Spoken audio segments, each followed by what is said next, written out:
esta situación, acompañados esta vez de Hugo Siles, analista y ex ministro de Estado. Don Hugo, ¿cómo está? Buenos días. Como siempre, gracias por aceptar esta invitación. Los saludamos hasta Santa Cruz. A ver, queremos conocer su apreciación acerca de todo lo que se ha dicho sobre este tema, esta convocatoria, este pedido que hace la Procuraduría para convocar a la Iglesia Católica a declarar en el caso Golpe de Estado 1.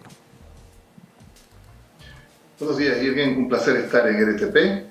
Bueno, después de escuchar estas últimas declaraciones del Monseñor Juárez, uno encuentra en cada una de las palabras, los términos, una coincidencia, incluso en varias definiciones, con el expresidente Carlos Mesa, con la posición que tiene la oposición política en el país.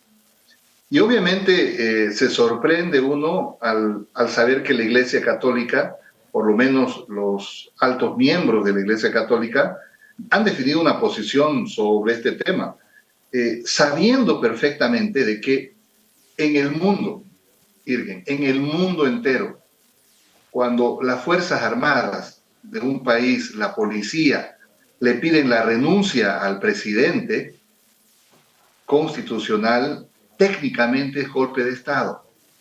Las reuniones en la Universidad Católica Boliviana, reuniones extra asamblea, extra legislativas, en las cuales acompañó la Conferencia Episcopal Boliviana, miembros de esa institución, no tenían ningún mandato, ninguna atribución para definir y decidir y forzar una sucesión presidencial, constitucional, que estaba totalmente viciada y alejada de la posibilidad constitucional. La señora Yanine Áñez recibió llamados telefónicos que han sido comprobados, han sido ratificados por los miembros que estaban en esa oportunidad, el 11 y 12 de noviembre del año 2019, consultándole sobre si aceptaba la presidencia.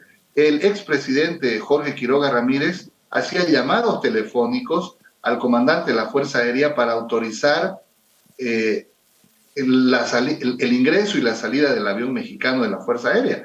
Entonces, decir hoy tamaña definición o declaración de que el año 2019 no hubo golpe de Estado, coloca pues a estos miembros de la Iglesia Católica en una situación de posición política cercana a la oposición política en el país, y por eso es pertinente que exista una convocatoria de la Fiscalía General del Estado a estos miembros de la Conferencia Episcopal Boliviana que participaron de esas reuniones para que den su testimonio, para que puedan declarar y explicar también qué sucedieron, cómo sucedieron esos hechos donde obviamente se consumó el golpe de Estado en Bolivia.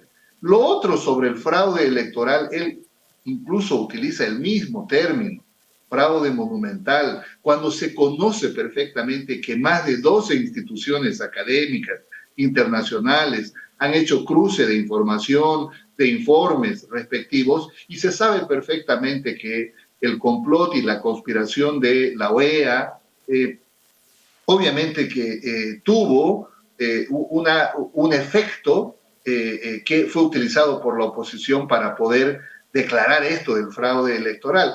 Es decir, es muy difícil hoy que precisamente la población que votó el 18 de octubre del año 2020 por el presidente Luis Arce, David Choquehuanca, por el MAS finalmente, pueda en todo caso todavía pensar de que el año 2019 existió fraude. Hay una importantísima cantidad de población en el país que precisamente respaldó las elecciones del año 2020, precisamente porque los hechos del año 2019 que tuvieron en la conspiración a promover el rompimiento constitucional, finalmente lograron el año 2020 que se restaure la democracia en Bolivia. Además de todo esto, es increíble que yo he tratado de buscar en diferentes medios alguna declaración de estos miembros de la Iglesia Católica, incluido el Monseñor Juárez, sobre alguna posición sobre las muertes de Sacaba y Sencata, sobre las masacres ocurridas, no existe ninguna declaración. Es la indolencia absoluta de algunos miembros de la Iglesia Católica con respecto a estos hechos. No se habló en esa oportunidad de perseguidos políticos, de heridos, de masacrados, como lo dicen los informes de la CIDH, informes de instituciones de derechos humanos. Y la Iglesia y los miembros de la Iglesia no participaron de ningún tipo de posición al respecto. Entonces, resulta hoy difícil pensar que la Iglesia Católica, por lo menos algunos miembros de la Iglesia Católica, tengan una posición equilibrada sobre este tema. Ahora, don Hugo, algo que me llama la atención, y aprovechando lo primero que usted mencionaba, es que nunca antes se vio una relación tan cercana entre un presidente y las Fuerzas Armadas. Lo digo ¿por qué? Porque usted recordará, lo recuerdo yo, seguramente muchas personas lo recuerdan, el presidente Evo Morales se reunía todos los lunes, no sé si a las 5 o 6 de la mañana, con el alto mando militar, todos los lunes. Era una reunión normal, como la reunión de gabinete. Se reunía también frecuentemente con miembros de la Central Obrera Boliviana, encabezados por Huarachi. Y claro, son estos dos sectores que piden la renuncia de Evo Morales. El general Calimán, por un lado, pero también Huarachi de la Central Obrera Boliviana. ¿Cómo se entiende de que dos, si vale el término, aliados del entonces presidente Evo Morales son los que salen a pedir su renuncia? El pedido de renuncia de un presidente realizada por una organización social, incluida la Central Obrera Boliviana, es parte de cualquier decisión democrática de alguna institución, de algún dirigente con respecto a esta situación. Así como una junta vecinal, una organización, una fraternidad, cualquier institución puede pedir la renuncia de un presidente todos los días, puede hacerlo. La diferencia, Irving, está en que cuando miembros de las Fuerzas Armadas y la policía boliviana, cuando factores de poder como las Fuerzas Armadas y la Policía Boliviana le piden la renuncia al presidente, aquí estamos hablando ya de técnicamente un golpe de Estado, porque las Fuerzas Armadas, la Policía Boliviana, no deliberan, están subordinadas al presidente, que es incluso el capitán general de las Fuerzas Armadas. Cualquier ciudadano, usted, yo, quien sea, puede pedir la renuncia de un presidente. Y obviamente está en el derecho democrático, incluido el señor Huarachi, pero no el comandante en jefe de las Fuerzas Armadas, el comandante de la Policía Boliviana, no pueden hacerlo. En cualquier parte del mundo, si hacen eso, es técnicamente un golpe de Estado.